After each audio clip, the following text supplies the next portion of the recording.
गुरु तत्व में अडिग रहने के नए और नई दिशा देने वाला जो पर्व है,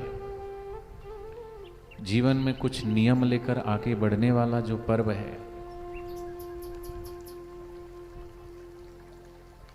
उसी का नाम है व्यास पूर्णिमा, गुरु पूर्णिमा महोत्सव।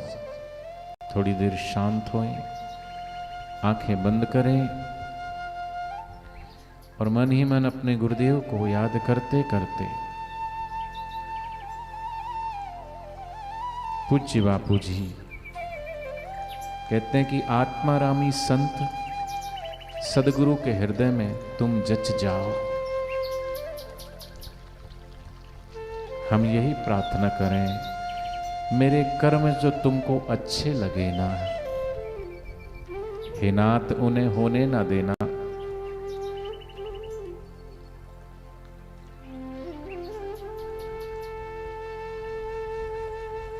हमारा कौन सा कर्म, कौन सी प्रीति गुरुदेव को जच जाए, हम गुरुदेव को प्रसन्न कर लें, गुरुदेव को हम रिझा लें, गुरुदेव को हम मना लें। और वो ऐसे भोले बाबा हैं, वो रीझते हैं सच्चाई से, वो रीझते हैं सहजता से। यहां होशियार नहीं,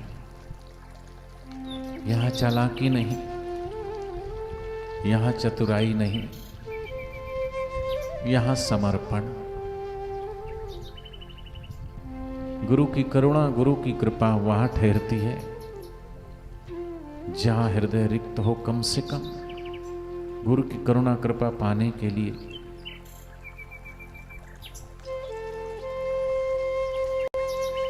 बस सदगुरु के हृदय में हम जच जाएं तो देर सबेर हमको वो अमृत सदगुरु पिलाने के लिए तैयार है। गुरु का प्रसाद हमारे जीवन में आए, इसलिए राजे महाराजे, यहाँ के तो राजा भरथरी, राजा विक्रमादित्य, राजा भरथरी तो राजपाट छोड़ करके यहाँ से थोड़ी सी दूर पर ही है भरथरी गुफा, जहाँ गुरु के चरणों में जाकर के कितने वर्षों तक गुरु के चरणों में रह करके और सत्संग का आश्रय लिया। सत्संग सुनते सुनते हृदय को निर्मल और पवित्र किया। राजे महाराजे, साधक भक्त वर्ष में को ज्यादा महत्व देते। गुरु पूनम को गुरु सानिध्य से सारे वर्ष के सत्कृत्यों का पुण्य उस व्यक्ति के भाग्य में जमा हो जाता है। यह कई साधकों का अनुभव है कि जिन्होंने गुरु पूनम, व्यास पूनम को ठीक से मना लिया, उसके लिए बड़े आनंद से उन्नतिदायक होता है। इसलिए 3 तारीख को हम अपने अपने निकट के आश्रमों में जाएं, उपवास रखें, जाकर के अपने नियम की माला, गुरु गीता, पंचामृत देकर के चले जाएं, मौन रहें, शांत रहें, पादुका पूजन, षोडशोपचार के द्वारा विधिवत तरीके से गुरु चरणों का पूजन करें।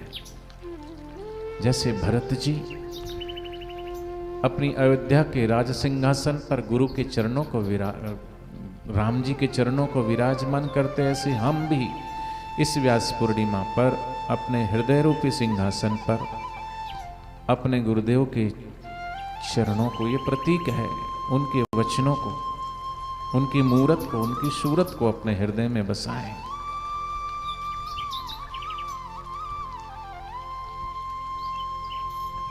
साल के सभी पर्वों से जो उन्नति होती है, वह उन्नति खुले मैदान जिन महापुरुषों ने की, ऐसे सदगुरु कहते हैं दिले तस्वीरें हैं यार, जबकि गर्दन झुका ली, मुलाकात कर ली। ऐसे ब्रह्मवेता गुरुओं की शरण में पहुंच जाना चाहिए। साल भर की उन्नतियों पर कृपा की मोहर लगवा लेना और अगले साल हेतु स्वाध्याय, जप का नियम, संकल्प लेने, विद्या आरंभ करने, ब्रह्मसूत्र जैसे सूक्ष्म ज्ञान प्रदान ग्रंथों के अध्ययन की शुरुआत करने का दिन है गुरु पूर्णिमा।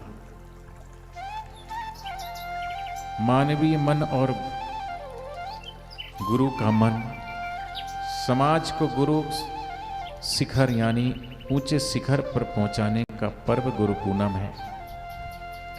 गुरु यानी जो ऊंचा है, भारी है, जैसे भारी से भारी पर्वत होता है जो हवा, आंधी या तूफान में चलायमान नहीं होता, ऐसे ही गुरु का मन पर्वत जैसा अडिग होता है। मानवीय मन 3 प्रकार के होते हैं। पूज्य बापू जी कहते हैं कि मानवीय मन की पहली दशा है पत्ते जैसा मन। सामान्य मनुष्य का मन पत्ते जैसा है। जरा सा भेलपूरी का ठेला दिखे, मुंह में पानी आ जाए। जरा सी चूहे की आवाज आई, धड़ाक धूम, हाथ से कटोरा सरक पड़ा। अत्यंत विषय और विलास और संसार में रमण करने वाला मन की दशा है ये। दूसरे मन की दशा है टहनी की तरह कि सामान्य मनुष्य की अपेक्षा नूतन भक्त का मन थोड़ा विषय होता है, विशेष होता है। पत्ते की तरह बार बार हिलता डुलता नहीं है, पर जैसे थोड़ा ज़्यादा पवन आए तो सारे पत्ते हिलते तो हैं, टहनियाँ भी हिलने लगती है।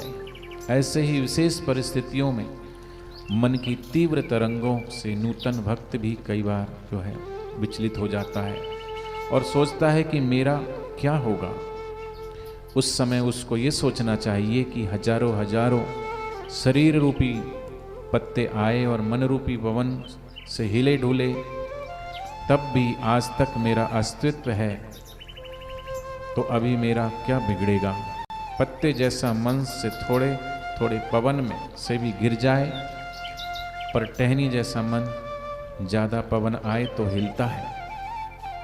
और तीसरा मन बताया है कि तने जैसा मन, ऊंचे साधक का स्वभाव तने जैसा कि पत्ते हिले, टहनियाँ हिले, तब भी तन नहीं हिलता, तना नहीं हिलता। पर यदि एक विशाल आंधी आए तो अचानक तना भी गिर जाए, ऐसा हो सकता है। ऐसे ही ऊंचा साधक विषय विलास विकारों में रहकर जीवन बिताने के कहने में रहे, जीवन बिताने वाले लोगों के कहने में रहे और लोगों की अंधी सीख का तूफान आए तो उसका भी जो है मन हिल जाता है। परंतु गुरु का मन यानी गुरु है पर्वत की तरह।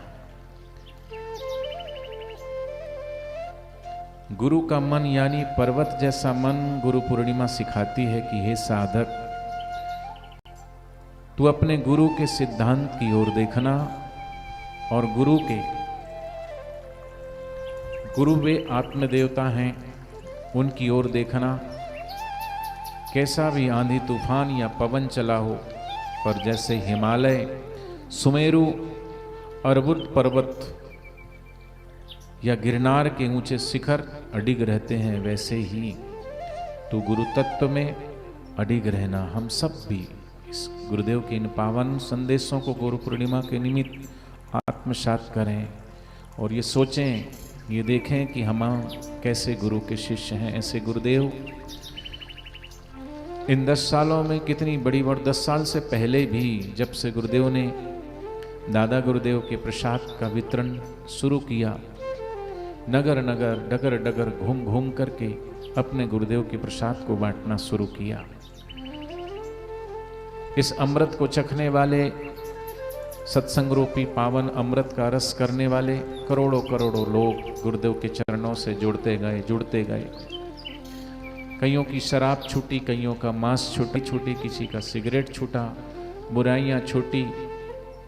कहे नहीं गुरुदेव, बस जिसने गुरु अमृत का पान किया है, जिसने नाम का दान लिया है, गुरु अमृत का पान किया है, उनका योग क्षेम वे रखते, वे न 3 तापों से तपते। धर्म कमार्थ मोक्ष बे पाते, आपत रोगों से बच जाते, सभी शिष्य रक्षा पाते हैं, सूक्ष्म शरीर गुरु आते हैं। सचमुच गुरु हैं दीन दयाल, सहज ही कर देते हैं निहाल। वे चाहते सब झोली भर ले, निज आत्मा का दर्शन कर ले। निज आत्मा को जगाने के लिए सदगुरु ने बुलाया है, कब तक ना आओगे। कि मनुष्य जीवन मिला और मनुष्य जीवन में सदगुरु से नाम की दीक्षा मिली, फिर हम किसका इंतजार कर रहे हैं? कौन से पल का इंतजार कर रहे हैं? कौन सी घड़ी का इंतजार कर रहे हैं? और कौन से जन्म का इंतजार कर रहे हैं? इसलिए सदगुरु पुकार रहे हैं। सदगुरु ने बुलाया है, कब तक न आओगे। सूरज है द्वार खड़ा, कब तक न जागोगे। मेरे सदगुरु ये कहते हैं, मालिक हो तुम अपने, कब तक सोए सोए देखोगे तुम सपने। सम्राट होकर भी क्यों दर दर भटकते हो। इसलिए सदगुरु कहते हैं कि जो भीतर जो आनंद है, जो प्रेम है, जिस प्रकार मृग कस्तूरी होती है ना, मृग की नाक की सुगंध से बावरी होकर के वन वन भटकती है, ऐसे ही हम भी इंद्रियगत सुखों खाली आभास मात्र है और उन सुखों के पीछे हम भटकते रहते हैं। आत्मदेव के आनंद को न जानने के कारण इंद्रियगत सुखों और विषय वस्तु और परिस्थिति जन सुखों में हम भागते रहते हैं। सदगुरु कहते हैं, कुंडल में है कस्तूरी क्या तुमने जाना है। भीतर खोजो अपने अनमोल खजाना है। तो ये अनमोल खजाना को खोलने का पर्व ये व्यास पूर्णिमा है, गुरु पूर्णिमा है। तो इन पूर्णिमा को कुछ नए नियम भी लिए जाते हैं। तो साधना का नूतन प्रयोग, सुबह नहाना धोना आदि अपना नित्य नियम कर लिया, फिर बैठ गए जप में। गुरु मंत्र की एक माला प्राणायाम सहित जपें। मंत्र जपने से पहले जो विद्युत के कुचालक आसन पर बैठकर खूब गहरा गहरा श्वास लें। फेफड़ों को भरो और 8-10 बार मन के घूम जाएं, उतनी देर श्वास को रोको। ऐसा तेज गति से नहीं, मजे से 8-10 बार मंत्र जप करो, फिर माला रोक दो और धीरे धीरे फिर श्वास छोड़ो। फिर श्वास बाहर ही रोके रखो, फिर 7-8 बार मजे से गुरु मंत्र जपें। मंत्र जपा और श्वास नहीं लिया तो नाड़ियों में श्वास न जाने से एकदम सफाई हो जाए। और ऐसा करते करते करीब 5-7 बार श्वास अंदर रोको और 4-5 बार बाहर रोको। इतने में माला पूरी हो जाएगी। तो ये 10-12 कुंभक हो गए, काफ़ी है, फिर ज़्यादा नहीं करना। इसके बाद गुरु मंत्र की बाकी की मालाएं भी करते करते जो है परमात्मा में डुबाते जाना और गुरु के रूप में मेरे को मान रहे हो, तुम्हारे लिए आज्ञा हो गई। ये गुरुदेव का पावन संदेश मैं आपको पढ़ के सुना रहा हूं गुरु पूर्णिमा के लिए। आज्ञा सम नहीं साहिब सेवा। तो गुरुओं की सेवा क्या है, बापू जी बता रहे हैं कि गुरु अथवा संत हमको जो बताते हैं उस कल्याण की बात को हमने पकड़ लिया तो हमने गुरुओं की सेवा कर ली। तो हम इस बात को आप पकड़ लेना। कौन सी बात? गुरुदेव कहते हैं कि इन बातों को ठीक से अपना लेना। पहली बात कि गुरु मंत्र करते हैं, कई छोड़, कभी करते हैं कभी नहीं करते, ऐसा नहीं। कई बार उतर जाती है ना तो फिर पक्की सड़क पे ले आते हैं, फिर स्पीड बढ़ा लेते हैं। तो ये सोचो इस गुरु पूनम से या आज से ही हमारा नया नियम शुरू। तो इन बातों को सावधानी से समझ लें कि पतन ना हो जाए, इसलिए कम से कम 1000 बार अर्थात 10 माला गुरु मंत्र के नाम की प्रतिदिन जप। अधिक जप जाए तो हर्ज नहीं। फिर मंत्र जपने में उसकी संख्या पर ज़्यादा जोर नहीं देना, मंत्र के अर्थ पर जोर देना।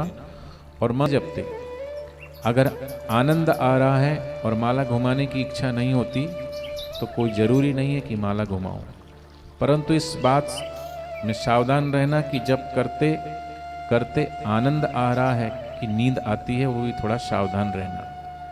तो कभी कभी ऐसे सोओगे तो नींद नहीं आएगी, पर ज्यों ध्यान जब करने के लिए बैठोगे त्यों झोंके शुरू हो जाते हैं। तो फिर क्या करें, उठ जाएं, थोड़ा पानी का आचमन लें, जरा चलें और फिर गुरु मंत्र जपें। दूसरा नियम कि श्री गुरु गीता का पाठ करने का नियम, अगर हम 30-30 श्लोक रोज पढ़ते हैं तो हमारे एक सप्ताह में पूरी गुरु गीता हो जाती। तो जितने वर्ष आपके शरीर की उम्र हुई है उतनी बार वर्ष में गुरु गीता का पूरा पाठ कर लेना। जितने वर्ष आपके शरीर की उम्र हुई है, मैंने अगर हम रोज 30 श्लोक करते हैं तो एक सप्ताह में एक बार गुरु गीता का पाठ हो जाता है। तो महीने में 4 बार हो गए, ठीक है। और वर्ष के 12 चौके 48 बार। लेकिन इसमें ऐसा है कि जितने वर्ष के हो गए हैं, ये तो कम से कम है ही, नित्य अगर इसका पाठ करेंगे इतना तो हो ही जाएगा। लेकिन और भी कोई 60 वर्ष का है तो साल में 60 बार पाठ हो जाए, 70 के हैं तो 70 वर्ष। कहने का मतलब ज्यों ज्यों उम्र बढ़ रही है त्यों त्यों संसार पीछे छूट रहा है, शरीर भी पीछे छूट रहा है, और अब जो है परमात्मा की तरफ और अग्रसर होने की आवश्यकता है, और जप ध्यान बढ़ाने की आवश्यकता है, और सेवा सुमरण बढ़ाने की आवश्यकता है। लेकिन युवान भाई ये सोचें कि ज्यों ज्यों शरीर की अवस्था ढलती है त्यों त्यों तन की मशीनरी ने, ये जो तन रूपी मशीनरी है, तन की मशीनरी के प्रत्येक पुर्जे में जब जंक लग जाता है, ज्यों ज्यों उम्र बढ़ती है तो रोग बीमारी शरीर को लगते हैं। तो अच्छा है कि अभी शरीर सशक्त है, मजबूत है, तो हम जितना ध्यान भजन हो सके और अधिक करें। तो गुरु गीता का पाठन करने का नियम कि जितने वर्ष आपके शरीर की उम्र है उतने वर्ष गुरु गीता का मतलब वर्ष भर में उतना पाठ कर लेना चाहिए। तो समझो 40 के हैं तो वर्ष में 40 बार गुरु गीता का पारायण आराम से कर सकते हैं। और ज़्यादा करो तो तुम्हारी मौज की बात है, इससे भक्ति पुष्ट होती है और तत्व का जो है प्रागट होने में मदद मिलती है। ये गुरु पूर्णिमा का पावन संदेश से बहुत लाभ होगा। तीसरा नियम गुरुदेव कहते हैं कि सत्संग श्रवण का नियम, एक और खास आज्ञा है कि रोज सत्संग करना। फिर चाहे 1 घंटा, आधा घंटा, 15 मिनट करो, नहीं तो 1/4 घड़ी अर्थात 6 मिनट तो जरूर करना है। तो एक सत्संग होता है कि आमने सामने ब्रह्मवेता महापुरुष के प्रत्यक्ष सानिध्य में, और दूसरा होता है ब्रह्मवेता संतों के अनुभव के वचन, जिन ग्रंथों में, पवित्र पुस्तकों में है, उनका स्वाध्याय करना, अथवा ऑडियो वीडियो माध्यम से सत्संग। तो यह तो गुरुदेव कहते तुम कर सकते हो, चाहे रेलगाड़ी में हो, चाहे ससुराल में हो, चाहे मायके में हो, चाहे नौकरी पर हो, फिर भी 6 मिनट की जगह 7 या 15 मिनट करोगे तो अच्छा है। एक बार पढ़ा या सुना, फिर उसी को पढ़ो या सुनो और कुछ और रहस्य खुलेंगे। 4 बार पढ़ा सुना, लेकिन 5वीं बार पढ़ा सुना तो कुछ न कुछ ऐसा प्रकाश तुम्हारे हृदय में होगा कि तुम ऊंचे उठते जाओगे। तो इन सब बातों को ठीक से अपना लें, मनन कर लें, तो जैसे मेरे गुरुदेव का प्रसाद मेरे दिल में ठहर गया, ऐसे ही वेदव्यास जी और मेरे गुरुदेव का वही प्रसाद आपके दिल में ठहर जाए तो मेरा काम हो गया। ये गुरु पूर्णिमा का संदेश मैंने आपको सुनाया।